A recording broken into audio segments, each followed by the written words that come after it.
مسلمان کی زندگی میں دعاؤں کا بہت زیادہ اثر ہوتا ہے۔ دعائیں لگ جایا کرتی ہیں، دعائیں اپنا رنگ دکھایا کرتی ہیں، دعائیں اپنا اثر رکھتی ہیں، اور انسان کے گرد جو چیز حصار بن کر اس کی حفاظت کرتی ہے وہ بھی دعا ہوتی ہے۔ دعائیں کرنی بھی چاہیے۔ نبی کریم علیہ السلام نے فرمایا جو اللہ تعالیٰ سے نہیں مانگتا اللہ اس سے ناراض ہو جاتا ہے۔ دعائیں کرنی بھی چاہیے، دعائیں کرانی بھی چاہیے، اور دعائیں لینی بھی چاہیے۔ معاشرہ جیسے جیسے تیزی کی منزلیں طے کرتا ہے اور جیسے جیسے لوگوں کے ذہن گھٹن کا شکار ہوتے ہیں اور مزاجوں کے اندر جیسے جیسے دین سے دوری واقع ہوتی ہے اور روحانیت سے لوگ جیسے جیسے دور ہوتے ہیں، مختلف قسم کے وسوسوں کا لوگ شکار ہوتے ہیں۔ ایک وسوسہ لوگوں کے دلوں میں یہ بھی پیدا کیا جاتا ہے کہ جب اللہ تعالیٰ سب کی سنتا ہے تو کسی سے دعا کرانے کا کیا مطلب ہے؟ بالکل صحیح بات ہے، بڑی عمدہ اور اعلیٰ بات ہے۔ اللہ تعالیٰ سب کی دعائیں قبول فرماتا ہے۔ اللہ تعالیٰ اپنے ہر بندے پر اپنی شان اور اپنے فضل کے مطابق رحمت فرماتا ہے، اس میں کوئی دو رائے نہیں ہے۔ لیکن قرآن مجید خود فرماتا ہے کہ رب کے کچھ بندے وہ ہیں جو اپنے مومن بھائیوں کے لیے دعائیں کرتے ہیں۔ یہ کسی دوسرے کے لیے دعا کرنا اتنا محبوب عمل ہے کہ اللہ نے اسے قرآن مجید میں بیان فرمایا۔ والذین جاءوا من بعدهم یقولون ربنا اغفر لنا ولاخواننا الذین سبقونا بالایمان، فرمایا وہ جو ان کے بعد آئے وہ عرض کرتے ہیں رب کی بارگاہ میں کہ اے اللہ ہمیں بھی بخش دے اور ہمارے ان بھائیوں کو بھی بخش دے جو ہم سے پہلے ایمان لائے۔ وہ اپنے پچھلوں کے لیے دعائیں کرتے ہیں، اللہ کے حضور عرض کرتے ہیں یا اللہ انہیں معاف کر دے، انہیں بخش دے۔ یہ دعا انہوں نے کسی کے لیے کی، اللہ نے اس دعا کو قرآن مجید کے اندر بیان فرمایا۔ دیکھیے سب کی دعائیں اللہ کے حضور قبول ہوتی ہیں، لیکن کچھ زبانیں ایسی ہیں جو رب کریم کو پیاری بہت زیادہ ہیں۔ حدیث صحیح میں موجود ہے، نبی پاک علیہ السلام نے فرمایا، رب فرماتا ہے جب بندہ کثرت نوافل کے ذریعے میرے قریب ہو جاتا ہے تو وہ پھر اتنا قریب ہو جاتا ہے، اتنا قریب ہو جاتا ہے کہ میں اس کی زبان بن جاتا ہوں، جب بھی وہ سوال کرتا ہے میں اپنے فضل سے اسے عطا کرتا ہوں۔ بخاری مسلم دونوں میں موجود ہے۔ اب ایسی زبانیں جن کو اللہ تبارک و تعالیٰ کی بارگاہ سے یہ اذن مل گیا، کثرت عبادت، کثرت نوافل، زہد، ورع، تقوی، کہ اللہ کے حضور جب وہ عرض گزار ہوتے ہیں تو مالک ان کی دعائیں قبول فرماتا ہے۔ تو اب اگر کسی کو کسی ایسی زبان کی خبر آئی اور اس نے جا کے اس سے دعا کرائی اور اللہ نے اپنے فضل سے اس بندے پر رحمت کر دی اور دعا قبول ہو گئی، تو بتائیے حرج والی بات کیا ہے؟ اب اس پر بھی وسوسہ ہے کہ اللہ سب کی سنتا ہے، آپ نے فلاں کو دعا کے لیے کیوں کہا؟ اس پر بھی وسوسہ ہے۔ روحانی دنیا سے لوگوں کو دور کرنے کے لیے، اللہ کے نیک بندوں سے دور کرنے کے لیے، وہ لوگ جو مالک کریم کے قرب والے ہیں، جن کو قرآن مجید نے اولیاء اللہ کہا ہے، ان سے لوگوں کا رشتہ کمزور کرنے کے لیے ایک نیا رنگ، ایک نئے انداز میں بات کہ اللہ سب کی دعائیں قبول کرتا ہے، تم دعا کرانے جا رہے ہو، تم نے فلاں سے کہا میرے لیے دعا کرنا، تم نے فلاں بزرگ سے کہا میرے لیے دعا کرنا۔ تو میرے بھائی یہ تو بڑی آسان سی سادی سی بات ہے۔ اچھا یہ بھی ضروری نہیں کہ جو دعا کرا رہا ہے وہ کوئی کمزور ہی ہو، وہ گناہگار ہی ہو اور وہ کسی نیکوکار سے ہی کہے کہ میرے لیے دعا کرنا تو تبھی بات بنے گی۔ بعض نیک بھی کہہ دیتے ہیں اور اس سے کہہ دیتے ہیں جو درجے میں ان سے کم ہوتا ہے۔ کیا حضرت امام جعفر الصادق رضی اللہ تعالیٰ عنہ نے کہا نہیں حضرت داؤد طائی سے کہ میرے لیے دعا کرنا؟ کیا کہا نہیں بعض اساتذہ نے شاگردوں سے کہ دعا کرنا؟ کیا کہا نہیں کہ بعض مشائخ نے مریدوں سے کہ میرے لیے دعا کرنا؟ بھائی کیا بیٹا اپنے باپ کے لیے دعا نہیں کرتا؟ کیا بیٹیاں بیٹے ماں باپ کے لیے دعا؟ وہ سنو نا یار، اس سے بڑی میں آپ کو بات کیا سناؤں۔ بخاری مسلم میں موجود ہے، حضرت عمر فاروق رضی اللہ تعالیٰ عنہ عمرہ کرنے جا رہے تھے۔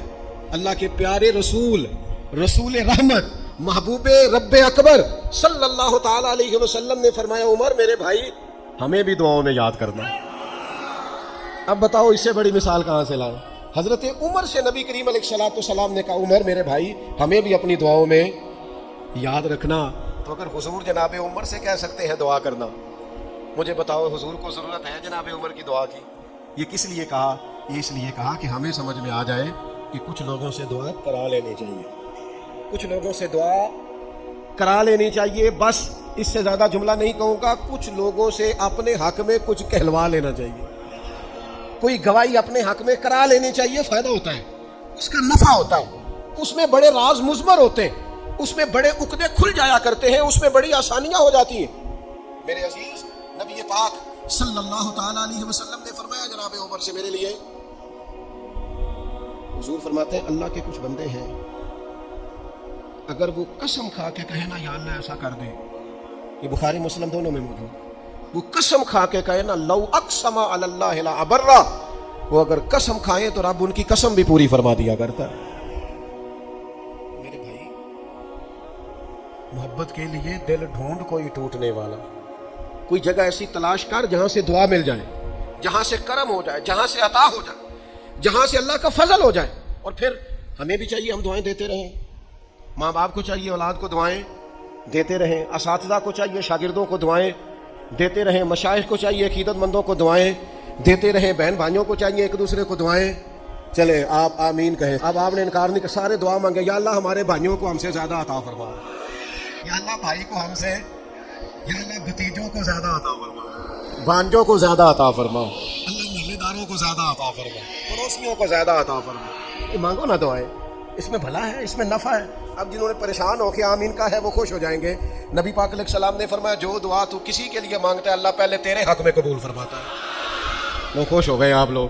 او بھائی دعا مانگے کسی کے لیے, بد دعا نہیں کرنی کسی کے لیے بھی. بد دعا ہمارے ہاں نا ایک بہت بڑا طبقہ جذباتی لوگوں کا ہے. ہمارے ایک استاد کہا کرتے تھے جذباتی لوگوں سے دوستیاں نہیں کرنی چاہیے, جذباتی لوگوں سے تعلقات نہیں بنانے چاہیے. اس لیے کہ جس بندے کا اپنے اوپر کنٹرول ہی نہیں تو وہ کسی کے حق میں کیا کرے گا. وہ کہتے تھے جذباتی لوگوں سے بچو. تو بھائی ہم بڑے جذباتی ہو جاتے ہیں, ذرا سی شدت آئی نہیں گھر میں لڑائی, اور لڑائی بھی کس سے, گھر والی سے. بد دعائیں شروع کر دی, اپنے آپ کو بد دعائیں دے. لڑائی کس سے ہو رہی ہے, بہن بھائیوں سے, بد دعائیں شروع کر دی. میرے باپ سے لڑائی ہوئی, بد دعا دے رہی, اور بڑی بڑی تلخ ہو گئی, بڑی بڑی سخت ہو گئی. بھائی آپ کیوں ایسے جملے کہتے ہیں, کیوں سخت لفظ بولتے ہیں؟ صحیح مسلم میں حدیث ہے, نبی پاک علیہ السلام نے 3 چیزوں کا نام لے کے فرمایا نہ اپنے آپ کو بد دعا دینا, نہ اپنی اولاد کو بد دعا دینا, نہ اپنے مال کو بد دعا دینا. ایسا نہ ہو کہ جب تم وہ دعا کر رہے ہو تو وقت قبولیت کا. کبھی بھی اپنی اولاد کو, اپنے آپ کو, اپنے اموال کو بد دعا نہ دو. کیوں ایسے جملے بولتے ہو؟ یعنی غصے اور جلال میں بھی جب اپنے بچے کے لیے بات کرو تو پیار والی بات کرو. غصے میں, جلال میں, جذباتیت میں بھی بہن بھائیوں کے لیے, گھر والوں کے لیے, اپنے لیے بات کرو تو محبت والی بولی بولو. کبھی بھی اپنے لفظوں کو سخت نہ کرے. ہمارے ہاں 1 منٹ لگتا ہے, لوگ کہتے ہیں اللہ کرے میں مر جاؤں, اللہ کرے میں تباہ ہو جاؤں, اللہ کرے میں. او بھائی تو ٹھہر جا, اللہ تعالیٰ نے زندگی تجھے اپنے فضل سے عطا فرمائی ہے. تجھے کیا مصیبت بن گئی ہے, تو کہاں سے نکلا ہے, تو کہاں پہنچ گیا ہے, تو کیسے کہتا ہے میں مر جاؤں؟ تو اپنی جان کا مالک ہی نہیں. تو مالک ہوتا تو اپنی مرضی کے خاندان میں پیدا ہوتا, اپنی مرضی کی تاریخ کو پیدا ہوتا, اپنی مرضی کے ملک میں پیدا ہوتا. تو اپنی جان کا مالک ہی نہیں. مالک تو وہ ہے جس نے اپنی مرضی کی جگہ پہ پیدا کیا ہے, اپنی مرضی کا وقت دیا ہے. تو کیسے کہتا ہے میں مر جاؤں؟ نہیں, تو مر سکتا. اپنی مرضی سے مرے گا تو خودکشی حرام ہے, رب رسول کے راستے میں مرے گا تو شہادت کی موت نصیب ہوگی, ہمیشہ کی زندگی ملے گی. وَلَا تَقُولُوا لِمَن يُقْتَلُ فِي سَبِيلِ اللَّهِ أَمْوَاتٌ. لہذا جذباتیوں کی بد دعائیں کرنا اور سخت بد دعائیں کرنا. میرے ابا جی بھینس کو بد دعا دینے سے بھی منع کرتے تھے. اور میں کبھی کبھی حیران, جب ہم نے یہ حدیثیں پڑھی نا بعد میں کہنا سنجارے ان پڑھ بندے نے کتنے سبق لیا. جانور کو, بھینس کو, وہ کسی وقت وہ تنگ آتے نا تو کوئی سخت لفظ کہتا تو کہتے نا بھائی مال کو بد دعا نہیں دی. تو اس وقت تو مطلب سمجھ نہیں تھی کہ یار مال کو بد دعا نہیں دی ایڈی کہڑی میرا مطلب ہے مشکل ہے. ان بندہ ماں جنوں بھی مندہ نہ آکھے. لیکن وہ جب روایات پڑھیں بعد میں تو سمجھ آئی کہ کچھ علوم کتابوں میں ہیں, اور چونکہ مسلمان سینہ بسینہ آ رہے ہیں تو کچھ تربیتیں ایسی ہیں جو لفظوں میں تو نہیں, لیکن بڑے بوڑھوں نے جو سنا سیکھا ہے وہ اپنے پلے سے باندھا ہوا ہے. انہوں نے اپنی گرہ سے اچھی طریقے سے کر کے باندھا ہے. بد دعا نہیں, آپ دعا کریں, آپ اچھے لفظوں میں. اور کوئی بندہ مل جائے نا, میں ویسے میں نے کئی دفعہ کہا ہے, پھر کہتا ہوں, آج کل نا کوئی میرے جیسے بندے کو چلو اونچی کرسی پہ بیٹھتا ہے, نماز پڑھاتا ہے, پگڑی باندھتا ہے, تو کوئی بندہ نیک سمجھ بھی لے تو دعا نہیں کراتا, فوٹو ہی لیتا ہے. پہلے لوگ دور سے آتے تھے تو آ کے کہتے تھے دعا کرانے آئے. اب وہ کہتے ہیں بڑی دور سے چل کے آیا ہوں جی, بڑی مہربانی. تو کہتے ایک فوٹو مل جائے گی. اللہ کے بندے, ہم دعا دے رہے ہیں تو فوٹو لے رہا ہے. پھر ایک اور گل آج کل بڑی عام ہے, وہ کہتے جی ذرا یادگیری رہتی ہے. تو میں کہ غوث پاک دی تے کوئی فوٹو نہیں، سانو تے ہر ویلے یاد رہندے نے، کوئی فوٹو نہیں، ہمیں تو کبھی نہیں بھولے۔ خواجہ اجمیر کی کوئی فوٹو نہیں، ہماری نس نس میں آباد ہے۔ امام اعظم ابو حنیفہ کی کوئی فوٹو نہیں، لیکن ہم تو حنفی ہیں، ان کا نام لے لے کے جیتے ہیں۔ میرے حضرت صاحب کے ساتھ کوئی فوٹو نہیں، ضرورت ہی نہیں تھی، اتنے قابل ہی نہیں تھے کہ ساتھ کھڑے ہو سکے۔ وہ میرے گھر کبھی نہیں آئے، میں سمجھتا تھا گھر اس قابل بھی نہیں کہ اتنی بڑی ذات کو میں کہوں کہ تو میں کو جیتے دل بر سونا، اور کتنا سونا، او سونا تے رج کے سونا، تے سونا جی میں سویرا، میں کو جاتے رج کے کو جا جی میں ہنیرا۔ کبھی اتنی ضرورت ہی نہیں کی، اتنی طاقت کے ساتھ کھڑے ہو کے کہیں کہ میں تیرے برابر ہوں تو فوٹو بنا، اتنی ضرورت کبھی ہوئی نہیں۔ لیکن کیا کریں، دور بدلا، حالات بدلے، زمانہ بدلا، طور طریقے بدلے۔ وہ کبھی لوگ مشائخ کے پاس دعائیں لینے جاتے تھے، کہتے تھے ہم آئے ہیں کوئی دعا کر دے، وقت بدل گیا، 30 سیکنڈ کی ویڈیو رہ گئی۔ او خدا کے بندو تھوڑا سا روحانی زندگی کی طرف آؤ، روحانی زندگی کی طرف۔ او بھائی دعائیں کرائیں، اپنے لیے گواہیاں پکی کریں، اپنی والدہ سے، اپنے والد سے، اپنے دادا سے، اپنے نانا سے، اپنی نانی سے، اپنی دادی سے، اپنے بہن بھائیوں سے، اپنے دوستوں سے، اپنے مرشد سے، اپنے استاد سے دعا کراؤ۔ ان سے کہو ایک دفعہ میرے لیے ہاتھ اٹھا دے اللہ کی بارگاہ میں صحیح روایت پیش کرتا ہوں، میرے نبی کریم نے فرمایا تھا عمر فاروق سے، سیدنا عمر سے، قطعی جنتی عمر جن کا حضور جنت میں محل دے کے آئے، نبی کریم نے فرمایا تھا عمر لوگ حج کرنے آئیں گے، جہاد کے لیے آئیں گے، اگر یمن والے لوگ آئے اور تجھے ان میں سے میرا اویس کرنی مل گیا تو عمر اس سے اپنے لیے دعا کرا لینا، عمر اویس سے دعا کرا لینا، اسے کہنا تیرے لیے دعا کر دے۔ حضرت فاروق اعظم ڈھونڈتے رہے، ملاقات ہوئی سیدنا ویسے کرنے سے، کہا دعا کر دے یار میرے لیے، اور ڈھونڈو کوئی بیٹھا ہوا مجھے دور دعا دیتا ہے، میں ڈوبتا ہوں پر سمندر اچھال دیتا ہے۔ او بھائی اپنے حق میں دعائیں، التجائیں اللہ کے حضور۔ کچھ لوگوں کی عرض، میں آپ سے عرض کروں، کچھ لوگوں کو دعا لگ جاتی ہے۔ آپ کو جو آدمی بڑا چمکتا دمکتا اجلا نظر آئے نا، اس کا کبھی ماضی ٹٹولو گے نا تو کبھی کوئی اس کے گھر سے روٹی کھا گیا تو فقیر اور اس نے ذوق سے کھلائی تھی، کبھی پیچھے سے ٹٹولو گے تو کوئی روٹی کھا کے دعا کر گیا تھا، کوئی چند گھڑیاں دروازے پہ رہا تھا، اس نے نیکی کی تھی دعا کر گیا تھا۔ کبھی ٹٹولو گے، ڈھونڈو گے تو بیمار ماں نے کسی کو دعا دی تھی کہ پتر اللہ تیرے اوپر فضل کرے، کسی کے بوڑھے باپ بیمار نے دعا دی تھی اللہ تجھے کسی کا محتاج نہ کرے، کسی نے دعا دی تھی۔ وہ دعا ہے جو اس کے دائیں بائیں آگے پیچھے چلتی ہے۔ حضرت مولا علی شیر خدا رضی اللہ تعالیٰ عنہ گرمیوں میں بھی موٹے کپڑے پہن کے پھرتے تھے، لوگوں نے کہا حضور سخت گرمی اور پھر آپ تو بڑے دلیر آدمی، جوان اور گرمیوں میں بھی موٹے کپڑے۔ فرمانے لگے نبی کریم نے دعا دی تھی کہ اللہ علی کو موسم کی شدت سے بچا کے رکھنا، موسم کوئی بھی ہو علی پہ اثر ہی نہیں کرتا، شیر خدا پہ اثر ہی نہیں ہوتا، موٹے پہن لوں پتلے پہن لوں، اللہ میرے جسم کو موسم کی شدت سے محفوظ رکھتا ہے۔ اپنے لیے دعائیں سمیٹ، چکروں میں نہ پڑے، وہ جی سب کی اللہ سنتا ہے، کس نے کہا نہیں سنتا؟ لیکن کچھ ایسے ہیں جو ہاتھ اٹھا دینا تو رب کریم قبولیت سے فرماتے ہیں دیر نہ کرنا، ذرا جلدی جانا، قبولیت سے اللہ کہتا ہے۔ کچھ ایسے ہیں جو ہاتھ اٹھا دینا ہاتھ تو اللہ تعالیٰ مرحوم خورشید گیلانی سے اللہ تعالیٰ ان پر فضل کرے، کچھ تھوڑا ربط رہا۔ انہوں نے نا ایک جملہ اپنی والدہ کے لیے کہا تھا، کہنے لگے میری اماں ان پڑھ تھی، اپلے تھاپتی تھی اور ان کا آنچل دوپٹہ بھی کئی دفعہ میلا رہتا تھا، پر مرحوم گیلانی صاحب کہتے ہیں میری ماں کبھی میلا دوپٹہ بھی سامنے کر کے اللہ سے میرے لیے رحمت مانگتی تھی تو مجھے لگتا تھا مالک نے فضل فرما دیا۔ بھائی اپنے لیے رحمت، اپنی والدہ سے، والد سے، بوڑھوں سے، بزرگوں سے دعائیں لیں۔ کچھ دعائیں ایسی ہوتی ہیں جو کرم کر دیتی ہیں، جو آسانی، اور ایک دوسرا پہلو بھی ہے، کبھی کسی بندے کو اتنا تنگ نہ کرنا کہ وہ اتنی تکلیف میں آئے کہ وہ خود تو کچھ نہیں کر سکتا، ماڑا ہے، لیکن پھر وہ رات کو اپنے رب کی بارگاہ میں بیٹھ کے کہے کہ تو حاکم و عادل ہے مگر تیرے جہاں میں ہے تلخ بہت بندہ مزدور کے اوقات۔ پھر ایسا نہ ہو غریب ہے، ماڑا ہے، خود تو کچھ نہیں کر سکا، پھر اللہ کی بارگاہ میں تیری شکایت کرے، ایسا نہ کرنا۔ میرے نبی پاک علیہ السلام کے درویش صحابی تھے حضرت سعید بن زید رضی اللہ تعالیٰ عنہ، فقیر فاقہ مست، حضرت عمر رضی اللہ تعالیٰ عنہ کے قریبیوں میں سے تھے۔ ایک عورت نے الزام لگا دیا زمین کے قبضے کا۔ میں کیسے آپ سے کہوں کہ جب لوگ کسی ایسے شخص پر جس نے زندگی ساری دیانتداری سے گزاری ہو، لوگ الزام لگاتے ہیں نا تو یہ بھی نہیں سوچتے ہم بات کس کے بارے میں کر رہے ہیں۔ کھلی ہوئی زبان ہوتی ہے، جو مرضی کہہ دیتے ہیں۔ حضرت سعید ابن زید پر الزام لگا دیا، اتنا بڑا آدمی، محبوب کا صحابی اور عورت نے الزام لگا دیا۔ اور جب اللہ والے بددعا دیتے نہیں، لیکن جب کوئی تکلیف اتنی دے، کلیجہ پھٹ جائے، پھر بندہ کیا کرے؟ وہی بات کہ اب وہ کچھ کہہ نہیں سکتے تھے، ایک عورت پر کس طرح کی بات ہو سکتی تھی؟ دونوں ہاتھ اللہ کی بارگاہ میں اٹھائے، یہ صحیح حدیث میں موجود ہے، دونوں ہاتھ اللہ کے حضور اٹھا کے عرض کرنے لگے، مالک اگر یہ عورت جھوٹی ہے نا تو پھر اسے اندھا کر دے اور اس کی قبر اس کے گھر میں بنا دے۔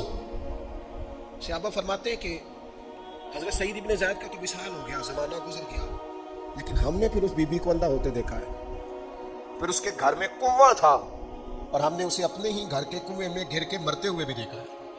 اس لیے کہ جب آپ کسی کو تکلیف دیتے ہیں، جب آپ ستاتے ہیں، جب آپ وہ بات کرتے ہیں جو اس بندے میں موجود نہیں ہے، جب آپ جھوٹ بولتے ہیں اپنے نفس کی تسکین کے لیے، جب آپ زیادتی کرتے ہیں صرف اپنی انا کے لیے، تو پھر بعدوں کا دعائے ضرر نکلتی ہے منہ سے، دعائے ضرر، اور یہ رد عمل کے طور پر نکلتی ہے۔ نبی پاک رحمت للعالمین ہے، لیکن جب حضور گزرے نا ایک دن طواف بیت اللہ شریف کر کے، تو کفار نے پھبتیاں کسیں، بار بار بلا بھلا کا، ایک طواف بھی حضور نے کر لیا، دوسرا بھی کر لیا، تیسرا بھی، اور پھر انہیں اوجڑیاں ڈالی، کئی تکلیفیں دی، تو اس وقت حضور نے پھر دعا کی تھی، اے اللہ گن لے ان لوگوں کو، گن مالک ان بندوں کو، یہ اتنی تکلیف دیتے ہیں۔ حضرت صدیق اکبر فرماتے ہیں وہ جن کے لیے محبوب نے اس دن دعا کی تھی، وہ چن چن کے بدر میں قتل ہوئے، سارے گن گن کے وہ لوگ قتل ہوئے۔ کیوں ہم کسی کو اتنا ستائیں کہ اس کے منہ سے پھر ایسے جملے نکلیں جو ہم سے سنبھالے نہ جا سکے؟ حضرت سعد بن ابی وقاص، بخاری مسلم دونوں میں حدیث، حضرت عمر نے انہیں کوفے کا گورنر بنایا تھا، حاکم بنایا تھا۔ کچھ لوگ حسد کی وجہ سے نیک لوگوں پر تنقید کرتے ہیں، اپنے ذاتی حسد کی وجہ سے اللہ کے بندوں کو ستاتے ہیں، پھبتیاں کستے ہیں، زبانیں کھولتے ہیں۔ اللہ فرماتا ہے جس نے میرے ولی سے دشمنی کی میرا اعلان جنگ ہے۔ حضرت فاروق اعظم رضی اللہ تعالیٰ عنہ نے حضرت سعد بن ابی وقاص کو حاکم بنایا کوفے کا، تو کچھ لوگوں نے شکایتیں کی، تو حضرت عمر نے کہا جاؤ پتہ کرو جا کے معلومات کی، تو ہر بندہ کہنے لگا اتنا اعلیٰ تو بندہ ہو ہی نہیں سکتا جتنے حضرت سعد بن ابی وقاص ہے۔ ایک بندہ کھڑا ہوا، صرف ایک، وہ کہنے لگا نہ تو یہ جہاد میں جاتے ہیں، نہ مال غنیمت صحیح تقسیم کرتے ہیں، نہ یہ عدل و انصاف کرتے ہیں۔ تین شکایتیں اس نے لگائیں۔ حضرت سعد بن ابی وقاص چونکہ زندگی ساری محنت کی تھی، جہاد کیا تھا، ساری زندگی انصاف میں گزاری تھی، دل ٹوٹ گیا، اللہ کی بارگاہ میں عرض کرنے لگے مالک اگر یہ ریاکاری کے لیے کہہ رہا ہے نا، یہ باتیں جھوٹ بول رہا ہے، تو پھر اس نے 3 الزام لگائے ہیں، تو میں 3 دعائیں کرتا ہوں، اس بندے کی عمر لمبی کر دے، اس کا فاقہ بڑھا دے، اور اسے فتنوں میں مبتلا کرنا میرے مالک۔ یہ دعا نکلی حضرت سعد بن ابی وقاص کی زبان سے۔ صحابہ اور تابعین فرماتے ہیں وہ بندہ اتنا بوڑھا ہو گیا، حضرت سعد بن ابی وقاص تو وصال کر گئے، بڑی شان سے دنیا سے گئے، لیکن وہ اتنا بوڑھا ہو گیا کہ اس کی بھویں جھک گئی تھی، اور فاقے کا یہ عالم تھا کہ فاقہ ختم ہی نہیں ہوتا تھا، اور فتنوں کا یہ حال تھا کہ بڑھاپے میں بھی معاذ اللہ چوکوں میں کھڑی عورتوں کو چھیڑ دیتا تھا، اور لوگ جوتے مارتے، تکلیف دیتے، باز کیوں نہیں آتا تجھے، شرم کیوں نہیں آتی؟ تو کہتا تھا لوگوں میں کیا کروں، مجھے حضرت سعد بن ابی وقاص کی بد دعا لگ گئی، میں نے ان کو ستایا، دل توڑا، اذیت دی، کیوں ہم اس طرح کے لفظ کہیں؟ میں جانتا ہوں اس بوڑھی عورت کو جس کی بیٹی کو کسی نے بڑا ہی ستایا تھا سسرال والوں نے، اور خامد اس کا موجود نہیں تھا، تو وہ اپنے وہاں سے نکلتے ہوئے نا واپس گھر سے، تو وہ دروازے پہ کھڑی ہو کے کہہ رہی تھی حضرت صاحب میں گزر رہا تھا، حضرت صاحب گل سننا، بچیوں کا باپ کوئی نہیں، ایک بھائیا بیچارہ کدھر کدھر جائے، ہر چوتھے دن میں یہاں آ کے منتیں کر کے دوپٹے پھینک کے بچی چھوڑ کے جاتی ہوں، آج میں نے اپنا مقدمہ رب کی بارگاہ میں پیش کر دیا، آپ گواہ رہے نا، میرا جرم صرف ہے کہ میں بیٹیاں دی ماں ہوں، گواہ رہے نا آپ، میں نے مقدمہ اللہ کے حضور درج کرا دیا ہے، بیٹی کو حوصلہ دے کے جاتی ہوں، خود نہیں سوتی میں ساری رات، مجھے پتہ ہے میری بیٹی کے ساتھ زیادتی ہو رہی ہے، اور ان کو بھی پتہ ہے لے جا کوئی نہیں سکتے، بندے ماڑے ہیں، تو یہ روز ظلم کرتے ہیں، میں نے وہ مقدمہ درج کرا، آپ گواہ رہنا۔ میں نے بڑا منایا اس اماں کو، میں نے کہا میں اتنے سخت جملے نہ کہنے لگی، کلیجہ اندر سے پھٹ گیا، چھلنی ہے۔ ایک شخص کے کمرے میں جاتی تھی معافی مانگنے، چلو بچی سے غلطی ہو گئی تو اٹھ کے دوسرے کمرے میں چلا جاتا تھا، میں دوسرے میں جاتی تھی کیونکہ میں بیٹی والی ہوں، اب میں نے مقدمہ درج کرا دیا ہے، اب میرا رب جانے بہتر انصاف، میں بڑا اللہ کا گناہگار بندہ ہوں، میں نے پھر واقعی وہاں انصاف ہوتے دیکھا، میں نے وہ رنگ بدلتے اور حالات تبدیل ہوتے دیکھے۔ یہ یاد رکھنا زندگی خود بھی گناہوں کی سزا دیتی ہے، یہاں بھی زندگی خود بھی گناہوں کی سزا دیتی، یاد رکھنا، ذرا احتیاط سے منہ کھولنا کسی کے بارے میں، اللہ کے بندوں کے بارے میں اپنی زبانیں ذرا احتیاط سے کھولنا، ذرا خیال کرنا، کسی غریب کے بارے میں جملے سوچ کر بولنا، کسی کمزور کا مذاق اڑانا تو معاذ اللہ ذرا ہوش کرنا، اللہ سے ڈر کے بات کرنا، اس لیے کہ بڑی جلدی انصاف کا وقت آنے والا، بڑی جلدی حالات بدلنے والے ہیں۔ تلک الایام نداولها بین الناس، اللہ لوگوں کے درمیان دن بدل دیا کرتا ہے، پھر لوگوں کو جگہ نہیں